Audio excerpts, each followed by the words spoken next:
첫 번째는 항상 규칙적인 식사 습관. 두 번째는 가급적이면 저녁 7시 이후에는 뭐 먹지 않기. 그렇죠. 그리고 세 번째는 충분한 수면. 네. 그리고 네 번째는 적절한 운동.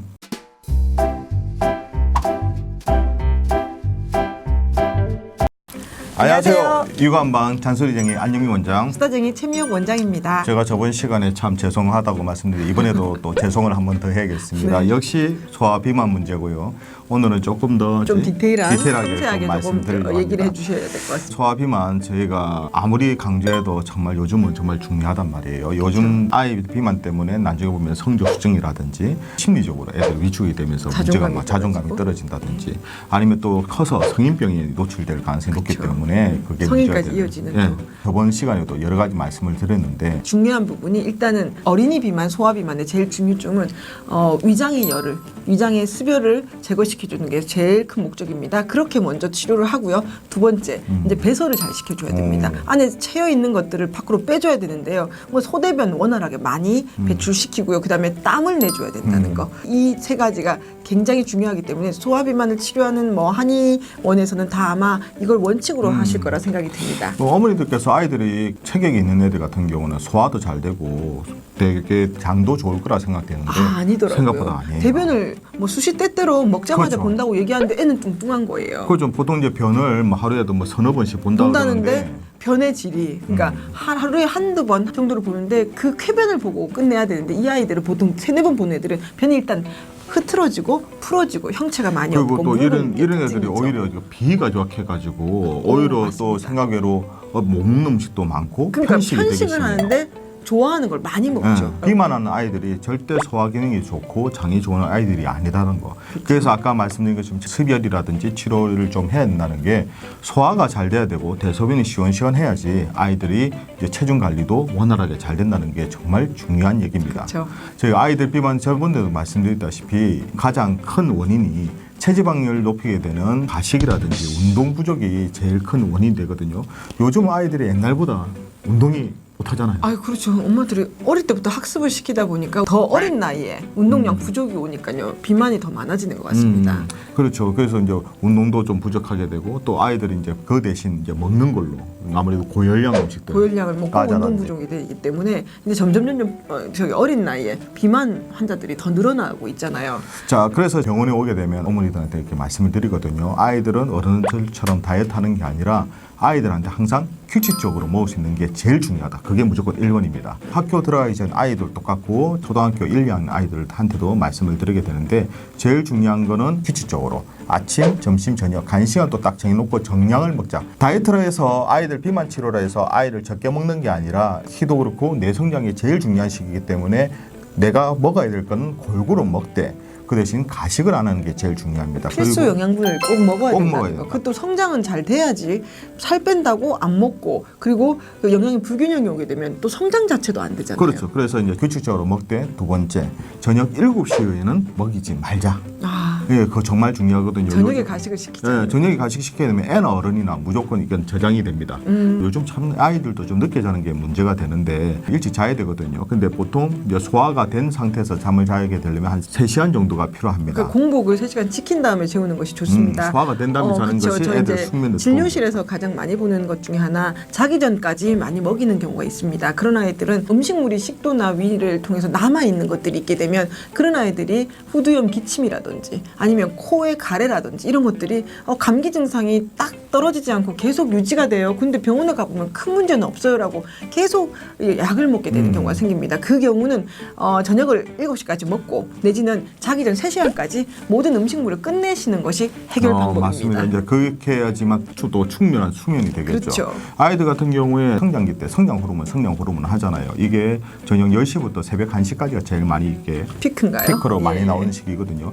이 성장 호르몬이 키만 크는 게 아니라 지방을 또 분해해 줍니다. 그래서 비만을 비만을 그렇죠. 예방할 수 있는. 그래서 이제 잠을 잘 자는 애들 보게 되면 많이 먹더라도 살이 안 찌게 찌더라고요. 되는데 네. 살이 찌는 애들 보게 되면 생활 습관이 좀 불규칙해서 늦게 잔다든지 그리고 또 숙면을 못하는. 숙면을 좀 자꾸 중간에 몸을 뒤척인다든지. 뒤척여서 뭐 꿈을 꾸는지 잠꼬대를 한다든지 몸부림이 또 되게 심한 아이들이 많거든요. 그리고 그러니까 늦게까지 먹는 아이들인 그렇죠. 거예요. 그래서 음식물이 계속 남아 있으니까 소화가 안 되니까. 가스가 계속 차고 숙면을 방해하기 때문에 살은 찌고 키는 크지 않는 이 경우가 반복되겠죠. 그리고 이제 또 운동은 필수적입니다. 자기 체력에 맞는 운동을 선택해서 하루 적어도 그래도 최소 1시간 주 한 3에서 4회 정도는 꾸준히 운동하는 게 필요하거든요. 네. 뭐 너무 어린 애들 같은 경우는 뭐 한 3살, 4살짜리 아이들 같은 근데 경우는 운동 필요 그게 없죠. 따로 너무 필요 없죠. 뛰어다니니까. 운동하니까. 네. 그래서 자꾸 뛰고 구르고 하면서 그래서 먹거리만 잘 주지만 하면 그리고 만약 거기다 또 한 가지 더 덧붙인다 그러면 너무 골량 음식만 조금 자제만 한다 그러면 제가 봤을 때는 아이들한테 정말 좋을 거라고 생각합니다. 그리고 한 5세까지는요 운동을 따로 시키지 않아도 사실은 책상에 앉아 있는 시간보다는 뛰어노는 시간이 많은데 요즘은 학습을 일찍 시작하다 보니까 6세 이후부터는 주 3, 4회 정도의 1시간 정도 땀 흘리는 운동이 꼭 필수입니다. 근데 그걸 지키기가 사실은 어렵거든요. 그래서 무조건 어릴 때는 많이 뛰어놀고 몸을 움직이게 만드는 것이 중요합니다. 자, 그래서 한번 더 정리해 드린다 그러면 첫 번째는 항상 규칙적인 식사 습관. 아침, 점심, 저녁 간식도 딱 정해놓고 먹자.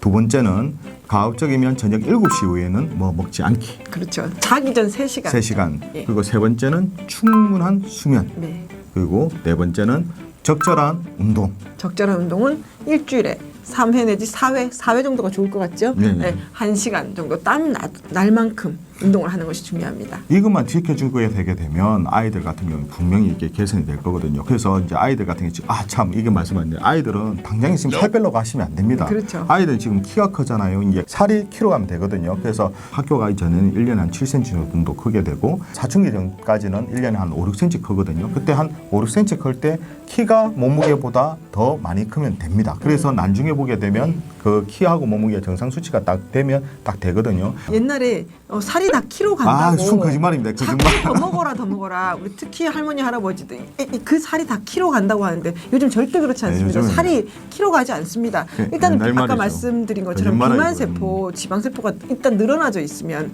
그게 나중에 그 크기가 커져 있기 때문에 날씬해질 수가 없습니다. 특히 제일 중요한 거는 예전에 제가 학교 다닐 때만 하더라도 중학교 갔을 때도 정말 활동량이 많았거든요. 예. 친구들하고 축구도 하고 농구도 하고 많이 뛰어놀았는데 바깥에서 뛰어노는 시간이 많았죠. 굉장히 중학생들도 많았잖아요. 많이 뛰어놀았는데 요즘은 초등학교 한 3학년, 4학년 되더라도 바깥에 뛰어노는 시간이 활동량이 없죠. 뚝 떨어지다 학원 가야죠. 보니까 학원. 예. 애들이 그 키가 커야 되는 급성장 시기에 충분히 활동을 못 하다 보니까 그게 체중이 키로 가지를 못하고 그대로 남아서 이게 정체가 되는 경우가 많습니다. 네네. 어릴 때 어떻게 하든 간에 이제 성장을 위해서라도 너무 가체중이 되게 되면 성교수증이라든지 네. 오히려 키 크는 데 써야 될 성장 호르몬을 이게 지방을 분해하는 데 너무 많이 써버리게 되면 키 크는 데도 방해돼 버리거든요. 그렇죠. 그래서 키 크는 데도 분명히 안 좋습니다. 비만한 아이들한테는 비위 기능이 약하다는 공통적인 특징이 있습니다. 그러니까 이게 소화 기능이 절대 좋지 않거든요. 비만한 아이들의 특징은 편식이 더 심합니다. 오히려. 근데 좋아하는 것들을 더 많이 먹기 때문에 양이 많기 그렇죠. 때문에 그게 비만으로 이어지거든요. 근데 이 아이가 비위가 약한 경우에는 그 부분을 반드시 치료를 해야 그럼 자제가 되죠. 그죠. 비만이 치료가 됩니다. 그래서 집에서 무조건 먹거리를 줄이는 걸로 비만을 해결하려 하지 마시고요. 이 비위 기능이 약한 부분 그리고 장 기능이 약한 부분을 분명히 한의원이나 치료를 좀 받고 그 비만을 해결하시는 것이 분명히 도움이 되실 그렇죠. 겁니다. 이제 위가 약한 애들은 위를 치료해야 되고 장이 약한 애는 장을 치료해서 그렇죠. 항상 들어가는 것보다 나는 게 워낙에 많이 나오게 되면 그렇죠. 인풋, 살이 아웃풋. 그렇죠. 예. 살이 잘 맞춰야죠. 빠지게 될 거거든요. 예. 그래서 아이들 같은 경우도 그게 기본입니다. 저희 한의원에서는 아이들 비만 치료 위해서 이제 맑은 한약으로 해서 이렇게 문제가 되는 기체증을 해소해서 효과적으로 저희가 치료하고 있거든요. 그래서요. 살이 찔까봐 한약을 못 먹겠어요라고 오, 말씀하시는 그렇죠. 엄마들이 제일 많거든요. 어머니들 세대 때는 그살 찌우는 보약기 그렇죠. 많이 먹는 추세였지만 그때는 먹는 게 없었으니까 지금은 모자랐으니까. 질환을 치료합니다. 이제 소화비만은 분명히 질환이기 때문에 그 부분을 치료하는 한의원도 많기 때문에요. 그 부분을 꼭 한번 어머님들이 알아보시고 소화비만 그냥 방치하지 마시고 꼭 문의하시면 좋겠습니다. 예, 저도 정도 사실 1학년 저희 초등학교 들어가는 애들 같은 경우는 약뿐만 아니라 침하고 뜸도 같이 계속 하면서 아이들 계속 보면서 제가 하거든요. 네. 정말 아이들 정말 그 귀엽습니다. 안원장님 잔소리를 그때 많이 하거든요. 많이 하죠. 그 잔소리를 그 소아비만 아이들한테 많이 하고 부모님한테 많이 하기 때문에 칭찬은 많이 합니다. 네 정말 최고다. 왜냐면 잘한다. 정말 잘하거든요. 정말 귀엽습니다. 그런 애들이 뭐 너무 맑고 순진한데 한 번씩 보게 되면 지가 속상한 일이 정말 많거든요. 그래서 지가 살이 조금 빠지고 키가 크잖아요. 너무 좋아합니다. 너무 네, 좋아해요. 칭찬해주면서 저도 뿌듯하고. 예, 복돋아 주면서 네. 나는 네가 됐으면 나도 네 좋겠다. 너는 성장판이 열려서 너는 이렇게 더 클 수 있다. 더 키도 크면서 날씬해지고 선생님은 이 상태 그대로다 하며 자기들 정신 차렸을 때 이미 성장판이 닫혀 있더라. 그렇죠. 그죠? 예. 자, 이처럼 궁금한 유가점은 언제든지 이렇게 댓글 달아주시게 되면 이렇게 준비해 보도록 하겠습니다. 우리 아이들을 위한 잔소리쟁이 안녕미 원장, 수다쟁이 최미혁 원장이었습니다. 좋아요와 구독하기 잊지 마시고요. 다음 영상에도 만나 뵙겠습니다. 육아는 한방. 한방.